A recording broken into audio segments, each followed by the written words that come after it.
soyons un peu respectueux dans ce pays. Lorsqu'on parle de football, vous posez sur la table un monsieur comme Samuel Eto'o et vous parlez de qui? De N'Djala-Kouane? Mais qui est-il dans le monde du football? Posez-moi, de quel club? Mais on parle de Samuel Eto'o, vous parlez d'un président de club de quartier. Je suis président de Ngaoundéré Football Club, un club régional en ce moment. Je ne peux pas prétendre seul et sans que de ma posture de petit président d'un petit club, je suis déjà au niveau d'une école planétaire comme Samuel Eto'o, qu'on ait un peu de respect. Il faut d'abord savoir qui est N'Djala-Kouane dans le football camerounais. Ce qu'il a fait pour le football camerounais, en dehors de jouer au football, le président de la FECAFOOT n'a pas encore commencé de le faire. C'est l'un des plus grands formateurs de la jeunesse camerounaise en matière de football, Henri N'Djala-Kouane. Il faut connaître les faits d'armes des gens. Bonjour les enfants, c'est papa. Bienvenue dans le deuxième podcast de la journée, les enfants. Bienvenue à la clinique. Les gars, vous savez, parfois quand vous mixez, le plus important, ce n'est pas le nom de la personne qui est prononcé dans cette vidéo. Je voulais que vous vous attardiez sur le monsieur qu'on appelle Nkuvondo. C'est lui qui est le sujet de cette capsule. Asseyez-vous là, prof, assieds-toi. Vous savez, dans la même émission où le Nkuvondo aussi était en train de se comporter comme un véritable adepte épidermique de l'église réveillée de Chinga. Dans la même émission, il était en train de dire que le président Maurice Kamto est le gourou d'une secte. C'est-à-dire que les répétitions vous disent qu'on est à un moment où c'est trop le dontol. C'est trop le dontol. Les grands frères comme les grands frères, s'ils ne devaient plus parler des affaires du Cameroun. Ne vous ment pas. Parce qu'en fait, ça c'est le genre des pères qui choisissent toujours l'enfant riche qui va lui donner une petite bière pour manger pour ses vieux jours. Il n'a aucun plan et aucun projet pour l'avenir. Lui ne pense pas à l'avenir déjà. Il ne pense qu'à lui. C'est-à-dire, regardez l'énergie avec laquelle il se déploie pour démontrer avec toute force et conviction que lui, il n'est qu'un torchon. Que lui, il n'est rien devant Samuel Eto'o. Que comment lui, un petit président de club, un petit papier hygiénique comme lui, qui est peut-être même, il ne mérite même pas d'attacher les lacets des chaussures de Samuel Eto'o. L'autre, il ose dire que N'Djala-Kouane, c'est le même bonhomme, avec la même énergie, qui est en train de dire, ah, le MRC, c'est une secte. Et Maurice Kamto, c'est le gourou. Et que les gens qui sont là-bas, vous voyez ce que je veux dire? Je vous montre juste cet exemple de ce genre de bonhomme. C'est eux qui ont paralysé les esprits des Camerounais pendant plus de 30 ans. C'est-à-dire que les gens qui ont joué le rôle sur les plateaux de télévision pour transformer les Camerounais en des gens qui ne sont pas en possession de leur propre force et de leur propre énergie. C'est eux qui ont construit tous les jours, le mythe de « on va faire comment alors ?» Voilà le père. Voici les pères de « on va faire comment alors ?»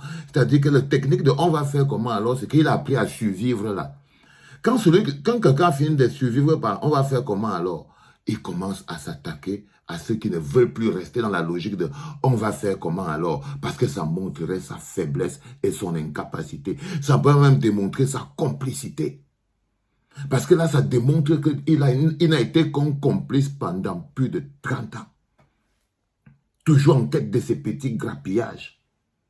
Donc, il a réussi à se faire un nom dans le monde de « on va faire comment alors ?» Et il adore ce monde. Et il adore ce monde. C'est-à-dire qu'il a réussi à trouver sa place dedans. Et depuis plus de 20 ans, il écume les plateaux de télévision. C'est-à-dire que c'est des gens que seulement le nombre de temps qu'il a passé à la télévision, il ne devrait plus passer. Quand on vous dit le changement, on ne peut pas avoir le changement si Nkuvondo passe toujours à la télé. Parce qu'il faut changer de paradigme. Vous ne pouvez pas être perfusé à la même sauce pendant des années et croire que vous allez aspirer au changement. Il faut écouter autre chose.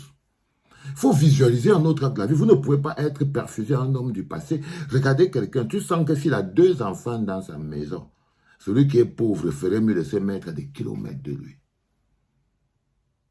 Ça, c'est la preuve quand on vous parle de que des gens, ils ont bloqué le changement. C'est-à-dire que le seul fait qu'ils passent à la télévision est un problème.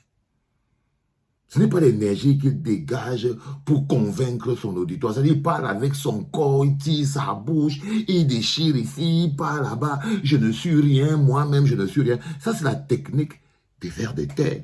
Quand vous avez quelqu'un, moi je suis qui, je ne suis rien, devant un gars comme Samuel Eto'o, moi c'est le même gars, là, je vais vous montrer la capsule après, il a demandé à N'Djamène que N'Djamène, quand N'Djamène se voit, est-ce que N'Djamène se prend pour un président de la République? Que quand lui-même, il se voit, il ne se voit pas comme président de la République. C'est un lobo-lobo comme N'Djamène qui va penser qu'il va être président de la République.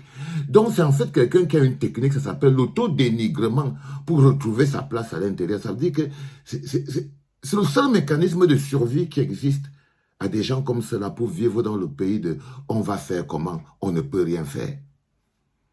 L'autodénigrement et dénigrer tous ceux qui font le moindre effort. Parce que chaque personne qui lutte pour ne pas plonger dans l'autodénigrement et vivre de la rapine comme eux est la preuve de leur lâcheté et de leur complicité. Par exemple, en ce moment, tous ces messieurs, ces papas, ils sont très jaloux de Maurice Kamto.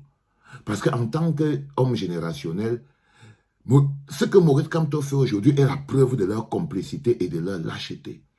Il leur démontre que j'ai toujours été plus grand que vous, depuis quand on était petit. Donc vous pouvez vous lire dans son approche par rapport à Maurice Kamto, la haine générationnelle, la haine de par génération. Donc il n'est pas en train de faire de la politique, il fait de la sorcellerie. Qu'est-ce que je veux dire? Oui, ce n'est plus de la politique, ça pourrait s'apparenter fondamentalement à de la sorcellerie. C'est-à-dire que la même bouche là, c'est-à-dire que qui frotte le sol à la FECAFOOT là, la même bouche là, qui lappe le sol à la FECAFOOT, qui court après les prébandes, qui jongle avec la même énergie, c'est la même bouche, qui sur le même plateau était en train de dire que Maurice Kamto est le gourou d'une secte qui s'appelle le MSC. Et que, les enfants, ils vont tout faire pour vous faire douter de votre force, pour que vous ayez peur de votre force, pour que vous ayez peur de votre détermination. Ils veulent que votre force et votre détermination vous effrayent, parce qu'ils ne sont rien. Regardez-moi quelqu'un comme ça. Où est la valeur? Où est la valeur? Mais il n'a de la valeur que lorsqu'il parle de Maurice Kamto. C'est les gens qui ne survivent que grâce au Kamto Power. Les gens comme Lenkuvondo. C'est-à-dire qu'il vient à la télé, il est là, il est bon à ce sujet depuis plus de longtemps. C'est-à-dire que depuis au moins 2018, il est bon dans l'art du dénigrement de Maurice Kamto. Et vous voyez bien que tout le monde qui a son poste en ce moment, qui avait pris son poste après 2018 et qui est là, donc qui avait été récompensé, ne brille que dans l'art du dénigrement de Maurice Kamto. C'est la seule mission qu'il leur est assurée. Et c'est la seule raison pour laquelle on les écoute. Et dès qu'ils finissent de dire ça, leur intelligence et la considération qu'on leur donne s'arrêtent à ce niveau-là. Lui, par exemple, il va vous dire qu'il est professeur là-bas à l'université de Ngaounian. Il est professeur de rien du tout. Mais de rien du tout. De rien du tout. Il perfuse aux enfants la faiblesse. Il perfuse aux enfants la défaite. Vous voyez ce que je veux dire? Il leur perfuse... mais avec beaucoup d'énergie, parce qu'il a besoin de dégager autant d'énergie, mais pour convaincre. Pour convaincre de son mensonge, même M. Nkuvondo. Un mensonge, même si tu l'as répété 10 000 fois, il ne devient pas une vérité. Et lui, il est assis là. Donc le changement reviendrait d'abord à dire que les gens qui viennent toujours parler à la télé, là, qui vous parlent depuis plus de 30 ans, quand vous écoutez un gars comme Hervé, comme depuis plus de 30 ans, première chose du changement, c'est qu'il ne faut plus les écouter. Ils ne doivent plus passer à la télé, parce que c'est eux aussi le problème. Très important à comprendre. C'est le deuxième podcast de la journée, les enfants. N'ayez pas peur de votre force. N'ayez pas peur de vos déterminations. C'est eux qui doivent reculer. Et c'est eux qui vont reculer.